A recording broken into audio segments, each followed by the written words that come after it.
Doctor, estábamos en el segmento anterior dialogando sobre la mortalidad materna y esas decisiones que en las comunidades pues no se toman y que tienen que ver mucho con la decisión familiar o a veces comunitaria. Y el transporte. Y el transporte, a eso me refería. O sea, la parte de las decisiones, la parte de la educación en la familia le corresponde a determinados sectores. Ajá. Pero la parte del acceso le corresponde a las municipalidades y otras instituciones como caminos o caminos rurales. Bueno, antes había caminos rurales, ahora ya no hay. Quienes deben buscar el acceso. ¿Han dialogado ustedes esto con los alcaldes para que esos accesos se faciliten? Bueno, nuestro director de área es el que a nivel de CODERE es donde hace incidencia en los diferentes proyectos que ahí llegan y se dé aval, ¿verdad? Y lo mismo para los proyectos de construcción de centros de convergencias, que facilita bastante el acceso a servicios de salud. Pero hay algo que actualmente nos empieza a afectar, y es que las diferentes unidades de las ambulancias que tenemos ya no se dan abasto. Porque, o sea, mientras más caminos, más carreteras, sí, eso es interesante. ¿Verdad? Porque a veces uno dice, bueno, carretera y carretera, actualmente aparecen carreteras en diferentes lados. Pero el problema es que nuestros distritos mínimo tienen 2 ambulancias, pero a veces nos topamos con 4 llamadas de emergencia. Y solo hay una ambulancia. Y solo hay una, y una está en Quicobán, otro va de camino, o uno está descompuesto. Y entonces tenemos problemas ya. De hecho, ya algunas unidades tienen 5 años, otros hasta 8 años. Los más recientes tienen unos 2 años. Y por el recorrido que tienen deterioros. Y entonces ahí es donde tenemos que aumentar el número de unidades, pero también no solo pensar en número de unidades, sino que el presupuesto grande, porque combustible, pilotos, las llantas, claro, pilotos. Entonces, en una oportunidad venía una ambulancia de Guatemala y nosotros lo alcanzamos por Sanarate, que yo venía de una comisión. Mi sorpresa que una ambulancia de La Tinta estaba ahí estacionada a la orilla de la carretera, que sufrió un pinchazo. Lo complicado es que les vimos que las 4 llantas estaban completamente lisas. Ahí sí es un riesgo, además del riesgo que llevan adentro, ¿no? Y ellos no cargan dinero como para resolver Entonces ahí aprovechamos nosotros hacer una colecta y les cobraban 70 quetzales por quitar porque ya deja de ser tubular, comprarles un tubo y luego ellos seguir su marcha. Pero sí pasan penas los pilotos con esta situación. Entonces, y creo que es la parte que tenemos que trabajar, y esta es la parte que está retomando el doctor Walter López. Sí, pues de poder hacer... vamos a hablar con él sobre esas grandes necesidades. Usted ya nos está indicando que es un problema presupuestario, ¿verdad? Presupuestario. Un problema lo que se está manifestando actualmente. Bueno, pero además también hay otros problemas que van muy relacionados con la atención de la salud, ¿verdad? Y los conflictos que se dan al interior del sistema de salud. Pero lo vamos a tocar cuando tengamos al doctor acá, porque me imagino que va a tener que enfrentar toda una serie de complicaciones laborales, ¿verdad? Por un lado el sindicato, por otro los sectores de poder que ahí están, ¿no? Pero lo vamos a hablar con él cuando... de hecho, y él ya tiene un diagnóstico ya general de toda la problemática. Doctor, en términos generales, la salud de la población, la salud mental, es baja. O sea, esa actitud hacia resolver nuestros problemas internos, porque al final somos nosotros los que tenemos que empezar en casa por resolver nuestros problemas de salud. Pero como que estamos pasivos. ¿Hay problemas de salud mental fuerte? Porque de que hay problemas de salud mental, hay, ¿verdad? Todo esa autoestima, todos sufrimos de un desgaste de esta salud mental. Desde creo que salimos del vientre de nuestra madre, salimos el 100% bien.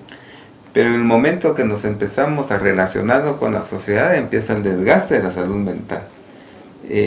Con el hecho de que seamos médicos o seamos profesionales en el campo de la salud, no indica de que estemos bien, claro, en salud mental. Y no digamos la población, porque la parte de esto de la pobreza, que no hay fuente de trabajo, causa desequilibrio y la gente no goza de salud mental.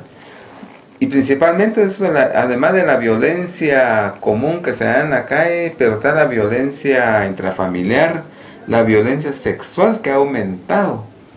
Casi semanalmente se reporta algún caso de violación, principalmente de adolescentes. Y entonces esta parte es compleja. Es compleja porque actualmente no hay un presupuesto exclusivo que se invierte exclusivamente para esto. Todos los presupuestos, si usted escucha, creo que le dan énfasis a los hospitales grandes como el Rubio San Juan de Dios, son millones de dinero que inyectan, pero en la parte curativa. Pero no hay presupuesto que le inyecten a la parte preventiva, sino que nuestro sistema actualmente es completamente curativo, en porcentajes altos curativo. Y es que parece que como que tiene más fuerza el movimiento de esos hospitales, ¿verdad? Porque ellos paran y ponen a temblar al presidente, sí, al presidente, al ministro y al viceministro. Pero como que al interior del país, que es mucho más grande, ¿cuántos centros de salud son en total? Tienen que ser más de 350. Más o menos.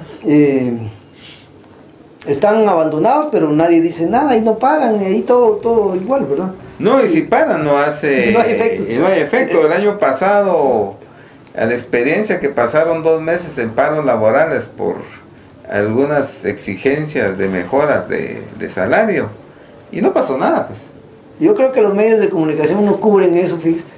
Cubren solo lo grande, lo sí, urbano, lo de la capital, la ciudad, y estamos mal abandonados. Entonces en la capital, pues de hecho, los 2 hospitales, si esos paralizan, sí tiembla todo el sistema, porque ellos cubren ese alto porcentaje de violencia que se da precisamente en la capital. Ellos no, el primer lugar que en sus atenciones no es neumonía, no es diarrea, sino que es traumas, heridas por arma de fuego, arma blanca. Ese es el alto porcentaje que tienen estos hospitales. ¿Esto es parte de la epidemiología, doctor? Es parte de la epidemiología, porque en epidemiología se vigila todos los eventos. Cualquier evento que incide o que cambia, le da un giro al bienestar de la salud, es un evento a investigar. Ya, o sea que en eso nosotros no tenemos mucho gasto. Ojalá que no lo vayamos a tener y que sigamos por lo menos bajando. Hasta el momento creo que ha bajado un poquito el índice de criminalidad en Cobán, en Alta Verapaz. Sí, ya se oye. Ha bajado, ¿verdad? Ha bajado, en realidad se reporta menos casos. Lo que sí hemos visto un poco lo que es violaciones. Sí, pero esto ya es a nivel de violencia intrafamiliar. Intrafamiliar. Que es parte de la vida diaria, que según me dicen los de la comisión, eso siempre ha existido, pero no había aflorado. No había, eso sí. No se le ha dado cobertura. Exacto, ¿verdad? Entonces de repente... Y ha estado ahí escondido. Sí, ¿verdad? Siempre se dice que si se investiga, se encuentra. Sí. Bueno, pues ojalá que tengamos la oportunidad, doctor, para poder tener un programa sobre violencia con otros sectores, porque esto implica ya lo jurídico, implica lo social, lo psicológico. Lo social, lo psicológico. Y de hecho nosotros tenemos una unidad de salud mental que podríamos interrelacionar acá en algún programa. Pues no, están invitados para documentar a la población, pues que conozca un poco más allá de este tipo de procesos. Hay un puntito por ahí que no quisiera dejarlo, que está muy relacionado con la parte de la salud ambiental en los mercados, en los comedores. Como hablamos de prevención, hay todavía en el interior del departamento muchos comedores que no tienen drenajes, no tienen letrinas, no tienen agua, y esto perjudica la salud porque hay algún nivel de contaminación. Le corresponde a Salud Pública hacer esa vigilancia. Hacer la vigilancia, pero bueno, aquí hay algo compartido con las autoridades locales, porque a veces estos negocios aparecen sin ninguna autorización, pero a veces nosotros como ministerio, nuestros inspectores como Ministerio de Salud Pública, es poco lo que pueden incidir. O sea, es más fuerte la autorización de la municipalidad. Ajá, que lo que dice Salud Pública. Porque como ellos pagan un derecho, un impuesto, y entonces con el hecho que están pagando el impuesto, ellos ya entran a funcionar. Por ejemplo, se quiso, desde hace ya un par de años, se ha tratado de incidir con eso la venta de carnes en la vía pública. Pero como ellos están en un espacio y pagan un impuesto por ese espacio, entonces es poco lo que podemos incidir. Si las municipalidades no les diera ese permiso, creo que, o en conjunto se pudiera trabajar con el Ministerio de Salud, que para poder autorizar ese permiso tuvo que haber pasado por requisitos de cumplimiento con el Ministerio de Salud. Por ejemplo, que el inspector debe ir a ese local si hay un sanitario, si tiene lavamanos, si la cocina llena los requisitos de donde preparan los alimentos, y luego la atención al público, previo a que la municipalidad empezara a cobrar estos impuestos. Pero se da lo contrario. Primero dan la autorización y después ya salía, no puede hacer nada. Ya no se puede intervenir. O sea que ahí más está bien el a problema. nuestros inspectores lo sacan corriendo de ahí de los negocios. Entonces es complejo.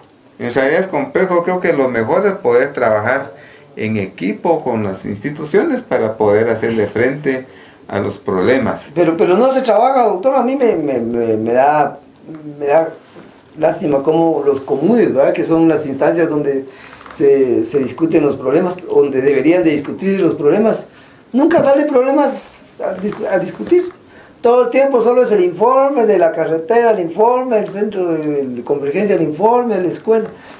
¿Cuáles son los proyectos? La escuela, el agua, el camino. Pero nunca se habla de problemas, ¿verdad? Se habla solo de proyectos. A veces proyectos que solo saber de dónde se los sacan los alcaldes, ¿verdad? Campaña, ¿cómo se llama? Para pagar un poquito la campaña política, porque hay comunidades que están ahí abandonadas y nada. Pero sí vale la pena ese trabajo de coordinación, de entrarle a la discusión, ¿verdad? Hacemos el llamado aquí a las autoridades municipales de todo el departamento, al Ministerio de Ambiente, tiene que ver también el Ministerio También el Ministerio de Ambiente, por ejemplo, relacionado a los botaderos de basura. No hay un lugar que tenga un buen control. Solo la basura es otro problema. Sí. Solo los botaderos. No sé si ya al final aquí a Cobán todavía vienen a dejar la basura de San Cristóbal, Santa Cruz y no sé qué otros municipios. Creo que ya se resolvió eso. Pero aquí era el botadero prácticamente de toda la región, ¿verdad? Así es. Bueno, a ver qué día platicamos con medio ambiente para ver si a esto pues se le ha dado alguna solución o seguimos en las mismas. Doctor, el tiempo casi se nos fue. Le dejamos para que usted se pueda despedir de nuestra audiencia y el último mensaje ahí epidemiológico. Bueno, allá lo que nos preocupa que es esta parte que ahorita viene las lluvias y es de que las viviendas están en el entorno, tienen algún desorden de botar basuras, botes, plásticos. Cualquier recipiente que acumule agua se convierte en un criadero potencial para los zancudos de la Aedes aegypti, y eso nos da origen a lo que es el dengue clásico, y luego eso puede convertirse en un dengue hemorrágico. Entonces aprovecho a pedirle a la población que no esperen que hasta que pasen nuestros compañeros trabajadores de vectores que organizan estas limpiezas que les llamamos deschatarrización. Esto consiste pues recolectar cuantas cosas viejas que se tiran en los sitios o se ponen en el entorno de la vivienda. Entonces creo que cada familia debe velar por el autocuidado de la salud, llevando esta limpieza al entorno de la vivienda. Si tienen utensilios que aún tengan uso, pues pónganlos bajo techo. Y si hay cosas que ya no les sirven, pues deben sacarlos en el tren de aseo que comúnmente pasa, ya sea alguna empresa privada o la misma municipalidad. Entonces sacar todos esos objetos y algunos objetos que todavía tengan uso, pues ponerlo bajo techo para que evite acumular agua. Inclusive en las familias que en los corredores ponen esas macetas grandes y abajo ponen un plato para que el agua, al momento de echar agua, no se escurre en el piso, sino que se queda. Esos zancudos mismos lo convierten en criaderos. Y en periodo de escasez de agua, las personas juntan agua en pilas, en toneles, tinacos, aljibes, y si no los tapan, los zancudos los convierten en criaderos. Entonces, velar por esto, porque si no, nosotros mismos hacemos criaderos en nuestras casas, y esto pues viene a afectar en que hay brotes de zancudos, y estos zancudos nos pican y nos transmiten la enfermedad. Entonces, aprovechando de que este medio de comunicación es eminentemente urbano, porque en el área rural pues no hay televisión todavía. No, pero este programa lo podemos llevar a la radio también. A la radio también, sí, bueno. También. De hecho, hay varias comunidades, hay más de 300 comunidades donde ya existe el vector de la Aedes aegypti, que también por este mismo desorden hay comunidades grandes que han aprendido de nosotros acá del área urbana, que también ya los plásticos están llegando a las comunidades, los botes de comidas enlatadas, las bolsas de Tortrix, de chicles. Sí, porque ellos al venir aquí a la ciudad se dan cuenta de las condiciones en que acá se vive y hacen lo mismo. Entonces, que no somos buenos ejemplos para ellos. Están aprendiendo. Y sí, aprenden mal, porque siempre lo malo es fácil aprenderlo. Entonces ellos tiran también esos plásticos al entorno de su vivienda. Entonces nosotros como Ministerio de Salud estamos promocionando lo de patio limpio, casa limpia y patio limpio en las comunidades. Pero esto en el área urbana es terrible, principalmente para los que tienen carros, acumulan llantas. Sí, pues. Cuando eso lo deben de sacar o lo deben convertir en jardinera, lo deben llenar de tierra, eso también puede darle un uso a estos artefactos. Y entonces creo que con eso prevenimos la enfermedad, que es de vital importancia. Entonces aprovecho esto a toda la población. Y luego, si se enferman, pues están nuestros servicios de 24 horas donde se les puede orientar para curar este evento de salud que estén padeciendo. Y así pues están los servicios de 24 horas. Muy bien, amigos, entonces ya escucharon al doctor Chen. Lamentablemente para Cobán no hay servicio de 24 horas en centro de salud. Ajá, hay que ir directamente al hospital. Ajá, de emergencia. Pero ahí es otro tipo de relacionamiento, entonces como que el centro de salud sí debería tener también para atender casos leves, ¿verdad? Pero eso lo vamos a dejar para la política con el doctor, a ver qué opina de eso, ¿verdad? Pero sí, Cobán sábado y domingo atiende hasta las 6 de la tarde. Ah, bueno. Tiene su apertura de fin de semana. ¿Centro de salud? Centro de salud, sí. Ah, bien. Por si las personas no saben esto, el Centro de Salud de Cobán trabaja sábado y domingo de 8 a 6 de la tarde. Bueno, amigos, entonces hemos llegado ya al final de su programa. Regresamos con ustedes, con Aprendiendo con la Verdad, en un futuro muy cercano. Gracias por su atención. Será hasta la próxima semana cuando juntos hagamos que se cumpla el principio de nuestro programa, Aprendiendo con la Verdad.